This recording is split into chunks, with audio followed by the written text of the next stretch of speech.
De fait, en mai dernier, nos députés étaient, dans ce cadre-là, amenés à examiner en première lecture le projet de loi sur l'euthanasie, donc officiellement appelé Aide à mourir. Et à cette occasion, le rapporteur de la loi, qui s'appelle le député Olivier Falorni, a déclaré, je vous le cite, le mot euthanasie a été souillé par l'histoire et nous n'en voulons pas.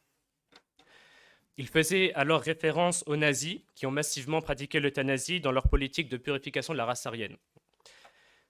Il a de cette manière mis en lumière l'évidente ambiguïté du débat sur l'euthanasie aujourd'hui.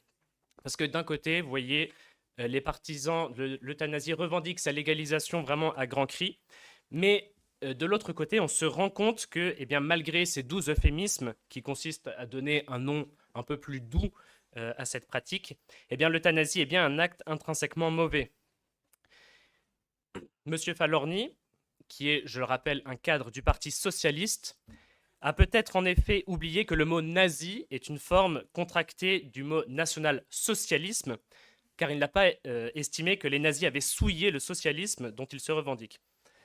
Mais s'il a le sentiment que le Reich a souillé ce terme, sans songer qu'il ait pu souiller également d'autres termes politiques, c'est peut-être parce que cette idée même de souillure, elle n'est pas propre à ce qu'ont fait les nazis, mais elle est intimement liée à la réalité de l'euthanasie. Alors, qu'en est-il?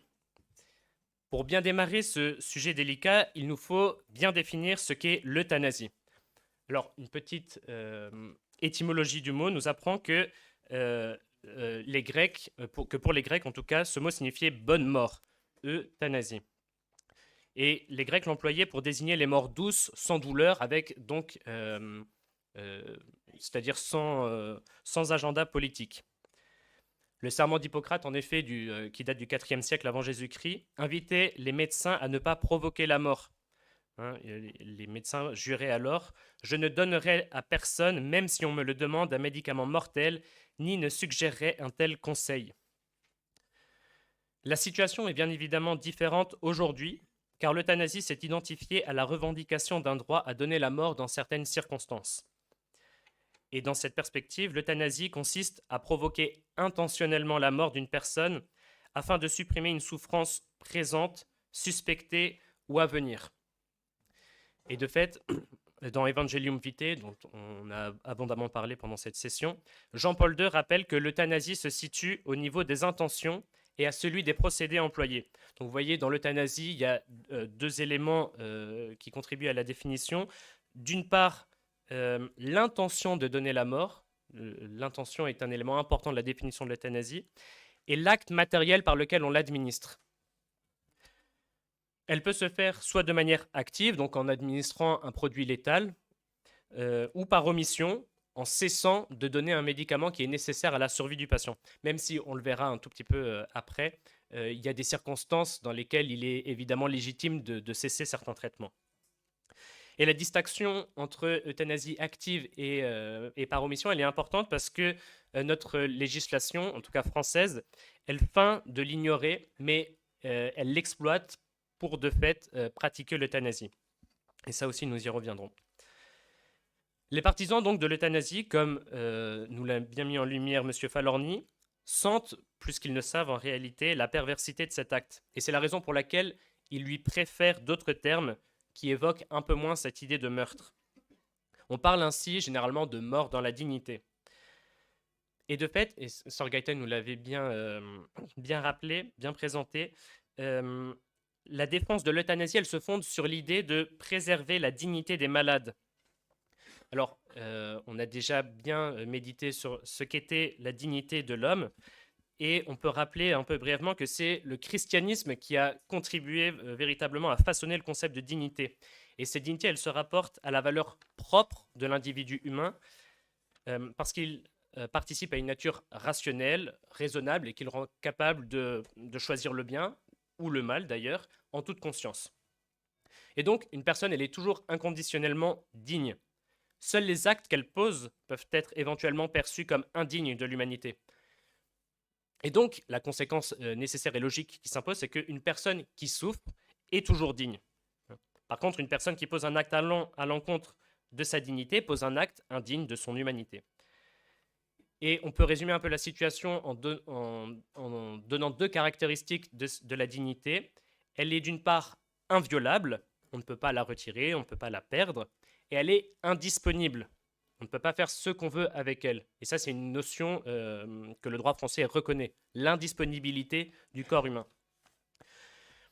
L'histoire, en fait, regorge d'exemples qui nous montrent que le désir d'administrer la mort, elle est toujours une menace contre la dignité de l'homme.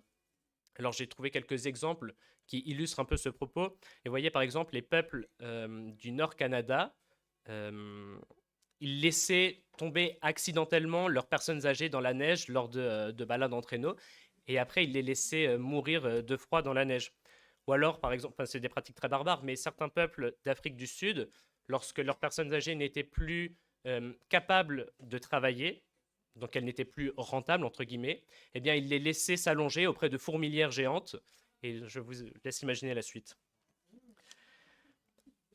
Alors, plus proche de nous, aujourd'hui, on peut dire qu'il y a 7 pays qui ont légalisé l'euthanasie dans le monde. Alors, je les cite un peu rapidement. Il y a le Pays-Bas, la Belgique, le Luxembourg, le Canada, l'Australie, la Nouvelle-Zélande et l'Espagne. C'est uniquement l'euthanasie. Il y a certains pays qui ont légalisé le suicide assisté, qui est un tout petit peu différent, même s'il y a des problématiques qui se recoupent. Et dans ces pays-là, on voit d'inquiétantes dérives se développer. Et c'est ainsi que le comité des droits des personnes handicapées de l'ONU, qui n'est pourtant pas bien connu pour son conservatisme dans les sujets sociétaux, a publié le 26 mars dernier un rapport alarmant dénonçant la façon dont le Canada propose, voire facilite, l'euthanasie des personnes handicapées ou pauvres, faute d'alternatives sociales ou médicales suffisantes. Et d'ailleurs, c'est le même comité qui a émis un rapport, alors je ne sais plus la date, mais c'était il y a quelques semaines, quelques mois, sur le projet de loi qui est actuellement en discussion au Parlement. Alors, qu'en est-il? L'euthanasie est-elle vraiment un moyen de préserver la dignité du souffrant? Autrement dit, l'euthanasie est-elle bonne en soi? Et pour répondre à cette question difficile, nous verrons tout d'abord quelle est l'attitude générale de la société à l'égard de l'euthanasie, avec un regard spécifique sur l'encadrement juridique de la fin de vie. Ensuite, nous verrons les postulats philosophiques qui sont sous-jacents à cette attitude. Et puis, on finira par un regard chrétien sur la fin de vie, pour finir avec des notes d'espérance. Alors, tout d'abord, dans notre première partie, un état des lieux. Alors, officiellement, vous savez, l'euthanasie est interdite en France ainsi que dans la plupart des pays occidentaux. Mais il est clair, et on le sait tous, on le sent tous, on le vit tous, il y a une forte pression pour sa légalisation. Mais la tentation de l'euthanasie, elle n'est pas qu'une question de légalisation. Elle consiste avant tout dans un certain rapport avec la fin de vie. Et puisque l'euthanasie est officiellement interdite, nous nous attacherons à voir quel visage revêt cette tentation de l'euthanasie et comment elle est appréhendée par la législation. Alors j'ai fait une petite erreur dans le titre, c'est pas mentalité eugénique, c'est mentalité euthanasique. Donc voilà, la mentalité euthanasique, elle se manifeste sous plusieurs rapports. Et Saint Jean-Paul II, il parle notamment dans Evangelium Vitae des structures de péché qui sont propres à la culture de mort. Il cite par exemple l'industrie pharmaceutique qui produit en masse des substances abortives et contraceptives aussi, peut-être un tout petit peu moins largement des substances euthanasiques. Saint Jean-Paul II souligne aussi le rôle que les médias ont dans le façonnement des idées et qui sont contraires au respect de la vie. On présente souvent dans les médias des pratiques mortifères telles que l'euthanasie, l'avortement et ce genre de choses, sous le signe du progrès et de la liberté. Et comme les médias ont une importance prépondérante dans la vie quotidienne, et bien de fait, les idées qu'ils véhiculent passent dans l'opinion publique. Il est d'ailleurs intéressant de noter que le débat juridique, politique de l'euthanasie reprend les codes de la communication, puisque c'est une dialectique avant tout de l'émotion qui consiste à émouvoir l'interlocuteur pour le gagner à ses idées et parallèlement stigmatiser celui qui pense différemment. Voilà, donc à présent, nous allons voir un petit peu plus le cadre légal en France. Alors comme je l'ai dit, l'euthanasie, elle n'existe pas juridiquement, officiellement en France. Euh, L'euthanasie, qu'on a défini comme l'intention de donner intentionnellement la mort, elle consiste donc à mettre fin à la vie d'une personne et donc à ce titre, elle dépend en principe des dispositions du code pénal qui interdisent l'homicide. Mais vous allez voir, on va tempérer cette affirmation dans un instant. En plus voilà, du code pénal, il y a un certain nombre de lois qui encadrent la fin de vie. Sur la fin de vie, il y a 2 lois qui sont particulièrement importantes que vous connaissez peut-être. Tout d'abord, la loi Leonetti du 22 avril 2005 et la loi Claes-Leonetti du 2 février 2016. Alors je les évoque parce que elles manifestent des rapports importants de notre mentalité vis-à-vis de l'euthanasie. Donc c'est pas, même pour nos chers Allemands, il y a beaucoup d'intérêt à écouter ce qui suit. Alors la loi Leonetti, tout d'abord de 2005, avait eu le double objet d'une part, développer les soins palliatifs, ce qui est très bien, et d'exclure l'obstination déraisonnable, ce qui est aussi une bonne chose. L'obstination déraisonnable, l'acharnement thérapeutique, ce sont tous les deux la même chose. La médecine moderne a fait de grands progrès, c'est très bien, et a parfois permis de maintenir en vie des personnes qui autrement auraient été promises à une mort certaine. Et donc c'est un grand progrès, il faut apprendre à le maîtriser. Dans certaines situations, par contre, le patient n'a aucune perspective de guérison ni même d'amélioration. Et dans cette situation, les traitements ils peuvent apparaître comme inutiles, voire disproportionnés, et peuvent même occasionner des souffrances. Et donc, le refus de l'acharnement thérapeutique, il a simplement pour objet de refuser l'administration de traitements lorsque ceux-ci sont non seulement inefficaces, mais qu'ils sont même de nature à gêner ou à faire souffrir le patient. Par exemple, une intubation, qui n'est jamais très agréable, ou alors l'effet secondaire de certains traitements. Et donc, lorsqu'on met fin à ces traitements, en fait, le but recherché n'est pas d'accélérer la mort, mais c'est le soin du patient, le soulagement de ses douleurs. Donc, les 2 objectifs de la loi Leonetti, qui étaient le développement des soins palliatifs et le refus de l'acharnement thérapeutique, étaient honorables. Mais, en fait, il leur manquait 2 précisions. D'une part, il n'y a pas la distinction entre le refus de l'acharnement thérapeutique, qui est bien, et l'euthanasie par omission, dont on a parlé en introduction. Parce que lorsque on décide de mettre fin à des traitements, on le fait parce que le rapport entre ce qu'on peut raisonnablement attendre du traitement et son effet concret est négatif. Il peut y avoir plus d'incommodité, voire de souffrance à administrer des traitements à certaines personnes, tandis que les perspectives de guérison sont nulles. Mais parfois, ce rapport est incertain.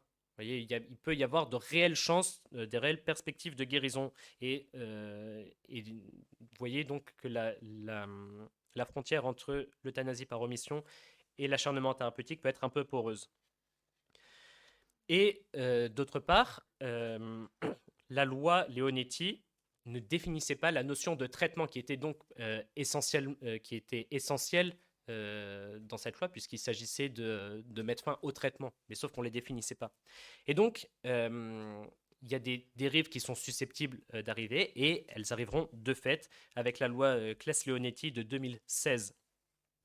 Depuis cette loi, l'alimentation et l'hydratation sont considérées comme des traitements. Alors comme ça, si on entend cette phrase-là, ça peut nous sembler un peu banal, mais en fait c'est excessivement lourd de conséquences. Parce que normalement, le traitement il comprend l'ensemble des méthodes qui sont employées pour lutter contre une maladie et pour tenter de la guérir. Mais parfois, comme on l'a rappelé, le traitement peut apparaître disproportionné, voire inutile. Dans ce cas-là, rien ne fait obstacle à son arrêt. Sauf que le traitement, il ne concentre pas la totalité de l'acte médical, qui est aussi fait de relations, de soins et de tout un tas de choses. Et donc, si les traitements peuvent être arrêtés dans des circonstances bien définies, les soins qui sont prodigués, ils sont quant à eux toujours dus. On ne cesse pas, par exemple, de faire la toilette à un patient sous prétexte qu'il est en fin de vie, en phase terminale. Vous voyez ? Et de même, on n'arrête pas de l'alimenter ou de l'hydrater parce qu'il va bientôt mourir. Oui. Et donc, puisque la loi Leonetti avait omis de définir ce qu'est un traitement, la loi Claes-Leonetti la deuxième, en a profité pour estimer que l'alimentation et l'hydratation étaient des traitements. Et donc, la conséquence, on peut arrêter d'hydrater et d'alimenter un patient. C'est de l'euthanasie à peine déguisée. Et pour cacher cette mort cruelle, la loi Claes-Leonetti a également autorisé la sédation profonde jusqu'au décès. Donc un semblant de compassion pour les pauvres personnes en fin de vie. Et donc on administre à ces patients des substances qui le font entrer dans un coma profond de manière à ce qu'ils ne ressentent plus la souffrance, puis on le laisse mourir de faim et de soif. C'est ce qui s'était passé avec l'affaire Vincent Lambert, mais l'affaire Vincent Lambert est loin d'être isolée, il y a beaucoup de cas très similaires. La seule différence, c'est que le cas Vincent Lambert a été très médiatisé parce que dans sa famille, il y avait deux personnes qui avaient des visions diamétralement opposées de la fin de vie. La maman de Vincent Lambert qui voulait protéger sa vie et sa femme qui voulait mettre fin à sa vie.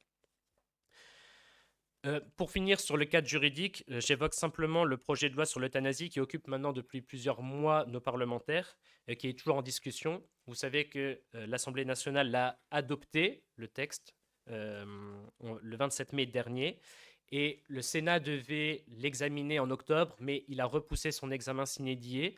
Et là, récemment, cette semaine, mardi, l'Assemblée nationale a annoncé qu'elle allait revoir en deuxième lecture en février le texte. Le texte est en réalité deux textes différents, l'un sur les soins palliatifs, dont on va parler un peu plus tard, et l'autre sur l'euthanasie en propre. Et donc ces menaces contre la vie, elles ne sont pas des pures matérialités, il ne s'agit pas simplement de faits, mais elles ont des motivations et des conséquences philosophiques. Ce sont elles qui façonnent directement la mentalité euthanasique que nous venons de voir. Alors on va passer à notre deuxième partie. La mentalité, les postulats philosophiques sous-jacents à la mentalité euthanasique. On pourrait consacrer de longs développements à l'ensemble des courants idéologiques qui traversent notre société. Sœur Charlotte nous en a déjà parlé jeudi soir.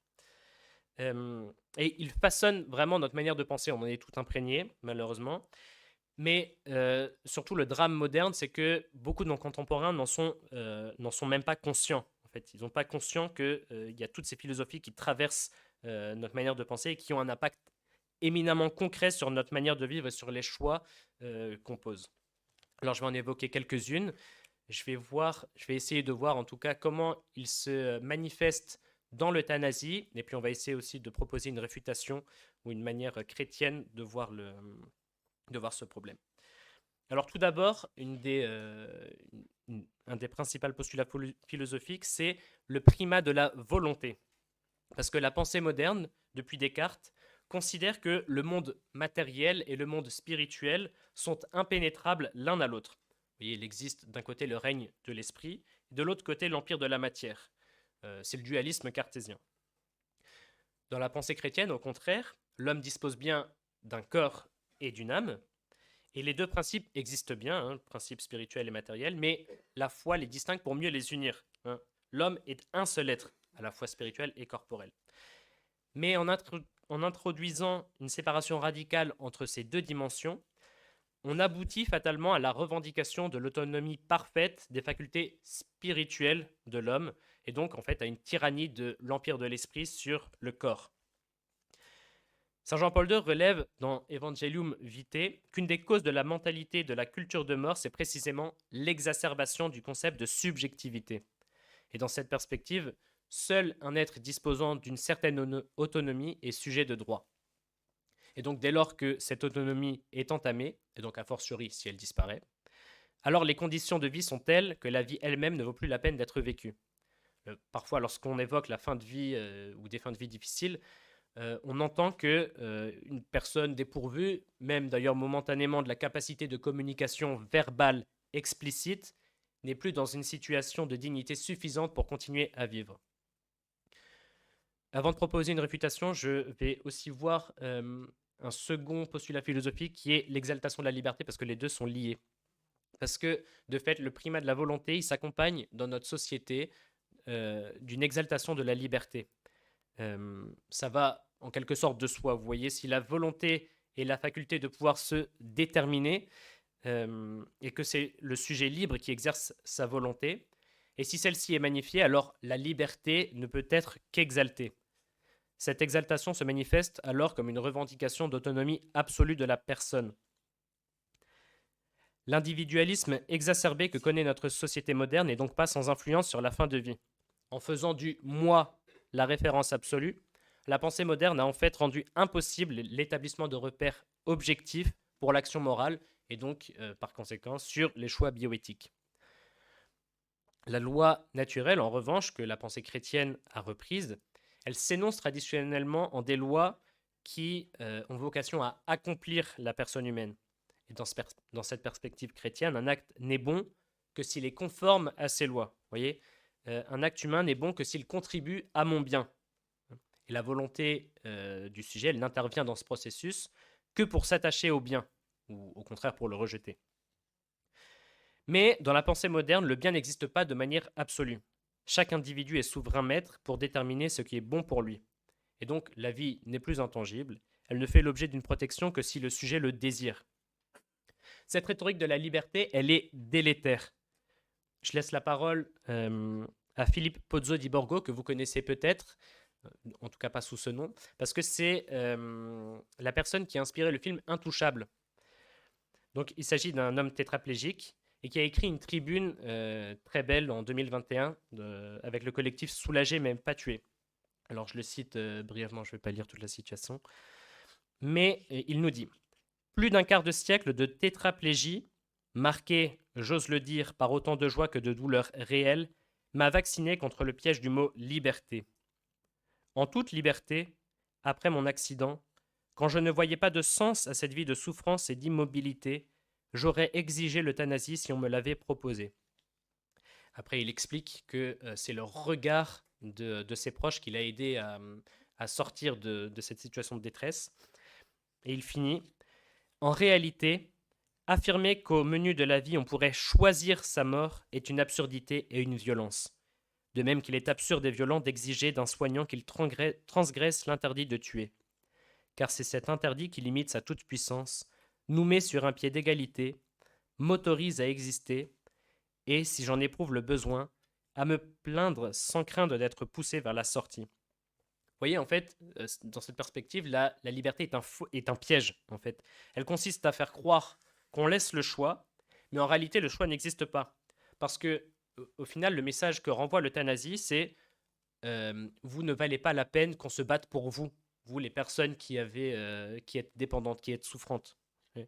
Or, les personnes qui sont en fin de vie, elles ont besoin des autres pour avancer. Et si ce soutien n'est pas absolument intangible, eh bien leur liberté est en quelque sorte tronquée. Voilà, donc j'avance. J'évoque aussi rapidement un autre postulat qui est celui de l'utilitarisme. Alors l'utilitarisme, c'est un courant de pensée qui nous imprègne très fortement, dont le théoricien principal, c'est Jérémy Bentham au XIXe siècle. Et la doctrine de l'utilitarisme consiste à placer la valeur suprême de l'homme dans l'utilité personnelle, qui est elle-même comprise comme ce qui procure les plaisirs les plus grands. Alors, l'utilitarisme est évidemment nuisible pour l'homme parce qu'il a en horreur ce qui est susceptible de limiter le plaisir. Mais de fait, la vie humaine, elle est traversée de limites et le plaisir ne lui est jamais infini. Et donc, l'utilitariste, il souffre de cette incapacité à considérer l'homme de manière objective, c'est-à-dire dans ses limites et dans ses faiblesses. Et les conséquences de cette doctrine sur le plan bioéthique sont évidentes. Dès lors que la qualité de vie est amoindrie par la dépendance, la souffrance, diverses maladies, alors l'édifice humain qui est fondé sur la valeur suprême plaisir, qui est ainsi compromise, alors cet édifice s'écroule. L'utilitarisme, il s'accommode très très bien du capitalisme. Et le capitalisme, à son tour, il entretient la culture de mort. Vous voyez, l'aspect économique du problème de l'euthanasie a une importance que ses partisans nient, mais qui est pourtant bien réelle. Les traitements qu'on administre aux personnes qui sont en fin de vie, ils sont souvent onéreux. Et donc, sous cet angle, évidemment, l'euthanasie apparaît comme une mesure particulièrement efficace pour réduire les frais, puisqu'elle permet de mettre fin à des années de traitements coûteux. Il est évidemment scandaleux de vouloir faire du profit sur la mort de certaines personnes. Ça se dispense de démonstration. D'ailleurs, personne ne le soutient explicitement. Mais quoi qu'en disent les partisans de l'euthanasie, il n'y a rien qui permette d'assurer qu'une fois l'euthanasie légalisée, eh bien, l'aspect économique ne soit jamais pris en compte pour décider de mettre fin à une vie. Les garde-fous, l'expérience montre que les garde-fous sautent souvent. Et nous en arrivons à notre dernier postulat philosophique, qui est peut-être le plus important dans l'euthanasie, qui est celui de la perte du sens de la souffrance. Parce que l'une des causes les plus immédiates de la mentalité euthanasique, c'est bien la perte du sens de la souffrance. Alors évidemment, la souffrance est toujours un mal, et l'homme n'a pas le droit d'être insensible à la douleur de son prochain. C'est évidemment quelque chose qu'il faut rappeler avant de parler de cela. Mais la souffrance est un mystère qui nous dépasse, c'est un mystère qui est incompréhensible, et qui d'ailleurs n'aurait pas de sens si le plan rédempteur de Dieu n'en avait pas fait l'instrument de la rédemption.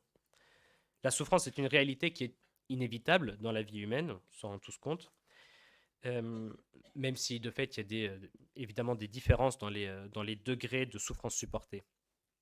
Et c'est précisément parce que cette souffrance est incontournable que les partisans de l'euthanasie ont développé une dialectique de l'émotion pour faire émerger un consensus sur la légalisation de l'euthanasie. Et cette dialectique de l'émotion, elle consiste dans un sophisme assez simple. La souffrance ne peut être soulagée que par la mort. Donc celui qui ne souhaite pas administrer la mort à celui qui souffre désire en réalité qu'il souffre. Sauf que, en fait, ce raisonnement il se fonde sur un double mensonge. Tout d'abord, le soulagement de la souffrance. La science médicale, moderne en tout cas, s'est beaucoup développée dans le domaine du soulagement de la souffrance. D'ailleurs, il y a une branche même de la médecine qui s'est spécialisée dans ce domaine, ce sont les soins palliatifs. Alors, de quoi s'agit-il ? Je vous cite une brochure du gouvernement qui explique ce que sont les soins palliatifs. Les soins palliatifs sont des soins associés au traitement de la maladie. Ils ont pour objectif de préserver la qualité de vie, de soulager les douleurs physiques et tous les autres symptômes gênants. Ils prennent également en compte la souffrance psychologique, sociale et spirituelle de la personne malade et de sa famille. En fait, les soins palliatifs concernent l'ensemble des mesures qui sont destinées à améliorer la qualité de vie d'un patient en fin de vie ou atteint d'une maladie grave. Et l'approche qui est adoptée pour dispenser ces soins, elle est multidisciplinaire parce que les souffrances et les joies qui traversent la vie d'un malade, elles peuvent être de toutes sortes.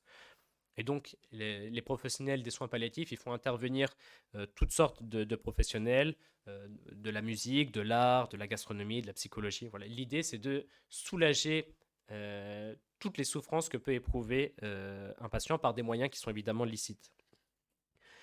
La médecine moderne, elle n'est donc pas sans ressources pour soulager la souffrance. Et ça, c'est quelque chose qu'il faut bien avoir à l'esprit parce que cette dialectique de l'émotion, elle est fausse. Vous voyez, la médecine peut soulager les souffrances. Et la plupart des souffrances physiques ont une réponse d'ordre médical, même si évidemment cela n'est pas absolu et que parfois la seule manière de soulager une souffrance, c'est la sédation. Le second mensonge sur lequel repose la dialectique de l'émotion, c'est que la mort met fin à toute souffrance. Or, ce second mensonge n'est pas tout à fait exact, parce que la mort, elle est un moment important de la vie humaine. Il suffit de penser au décès que nous avons peut-être vécu dans nos propres familles. Voilà, c'est le moment où les proches se rassemblent et tout le monde veut échanger au sujet de la mort du défunt, savoir quels ont été ses derniers mots, les dernières circonstances, voilà, ce qu'il a pensé et évidemment les souhaits qu'il a émis. Et il y a un ensemble de rites qui entourent la mort parce que la mort met en relief le mystère de la vie. Tugdual d'Herville disait « Donner la mort, c'est voler le reste à vivre », à la fois pour celui qui s'apprête à mourir, mais aussi pour toute la famille en fait. On ne sait pas ce qui peut se passer dans une âme au moment de la mort. Il n'est pas rare de voir dans les hôpitaux, par exemple, des personnes qui attendent, qui sont pourtant en phase terminale, mais qui attendent des jours l'arrivée d'un proche de leur famille pour donner un pardon, pour en recevoir, pour un tas d'autres choses. Voilà. Et des personnes qui défient un peu les pronostics médicaux et qui, une fois que l'objet de leur attente est satisfait, eh bien, s'en vont paisiblement. Et donc, la mort anticipée, Donc l'euthanasie, c'est une privation de moments qui sont importants dans une vie. La demande même de mort, elle cache souvent un manque d'affection ou d'aide. Alors, dans un document qui émane de la Congrégation pour la doctrine de la foi, qui s'appelle Le Bon Samaritain, le cardinal Ladaria, qui en était alors le préfet, écrivait: Les supplications de très grands malades demandant parfois la mort ne doivent pas être comprises comme l'expression d'une vraie volonté d'euthanasie. Elles sont en effet presque toujours des demandes angoissées d'aide et d'affection. Au-delà de l'aide médicale, ce dont a besoin le malade, c'est de l'amour, de la chaleur humaine et surnaturelle que peuvent et doivent lui apporter tous ses proches, parents et enfants, médecins et infirmières. On présente en fait souvent, même systématiquement, l'euthanasie comme une expression de compassion. Mais en fait, il s'agit d'une compréhension profondément erronée de ce qu'est la compassion, qui peut jamais consister à donner la mort. Elle doit même, au contraire, conduire à accompagner le malade et à l'accueillir. C'est le sens même du mot compassion, souffrir avec. Et les demandes d'euthanasie, elles disparaissent presque toujours, c'est assez systématique, lorsque l'accompagnement qui est proposé au malade répond à ses désirs et à ses angoisses. Et ça, c'est très frappant de voir que aujourd'hui, il y a beaucoup de témoignages de personnes, j'en ai lu encore un cette semaine, qui nous disent qu'en fait, les motifs de leur euthanasie, ce sont surtout les manques de prise en charge des souffrances qui sont de nature autre que médicale. Et c'est très frappant. De fait, la mort, c'est une perspective qui est angoissante pour de nombreuses personnes, mais le malade qui se sait écouté et accompagné, qui sait qu'il n'est pas seul en fait, il peut affronter cette épreuve avec de la sérénité. Et ceci nous amène à traiter notre dernière partie sur la fin de vie. Sur la perspective chrétienne, la fin de vie plutôt. Dans l'évangile de la vie, Saint Jean-Paul II explique que la principale cause de la culture de mort et donc de l'euthanasie, c'est l'éclipse du sens de Dieu qui va de pair avec celle du sens de l'homme. Ça, on l'a déjà rappelé également. Et ce sont deux aspects qui sont inséparables, puisque sans Dieu, l'homme ne se comprend plus et s'enferme dans sa réalité physique, n'a plus d'horizon transcendant, la vie n'est plus sacrée, elle devient un simple matériau. La dignité de l'homme, elle est fondée, on l'a déjà dit, sur l'image de Dieu qu'il a créée. Si l'homme ne parvient plus à trouver un repère transcendant, dans un repère transcendant la source de sa dignité, alors celle-ci, en fait, elle est exposée à la merci du plus fort. Et il faut donc le rappeler, toute vie humaine est digne. Ça, c'est quelque chose que le monde moderne peut accepter. Je pense que nos contemporains sont d'accord avec ça. La vie humaine est digne, mais il ne peut pas s'agir d'un simple message. Vous voyez, c'est une affirmation qui doit être vécue. Si la vie humaine est digne, parce que fondée sur la ressemblance divine, alors il faut la protéger. Et elle ne peut être ni manipulée, ni retranchée. Il y a deux phrases dans l'Évangile qui peuvent orienter notre engagement et notre conviction en faveur de la vie. Je les cite. Chaque fois que vous l'avez fait à l'un de ces plus petits de mes frères, c'est à moi que vous l'avez fait. Et puis, tout ce que vous voudriez que les autres fassent pour vous, faites-le pour eux, vous aussi. La fin de vie, c'est une période qui est de fait une période de grande vulnérabilité. Et le chrétien, il est vraiment amené à voir dans celui qui souffre, celui qui est diminué, dépendant, Jésus lui-même. C'est lui, Jésus seul, qui permettra de donner à la souffrance et à la mort une nouvelle signification. Parce que la souffrance en dehors du plan rédempteur de Dieu, elle n'a pas de sens. Elle n'est qu'aberration. Mais ça, on le verra tout à l'heure avec le topo de frère Stanislas. La perte du sens de la grandeur de l'homme, elle aboutit nécessairement à la dévaluation de certaines vies. Vous voyez, ce qui fait la dignité d'une vie humaine, c'est pas le degré de liberté ou d'autonomie avec lequel on la mène. C'est le fait que l'homme a été créé à l'image de Dieu.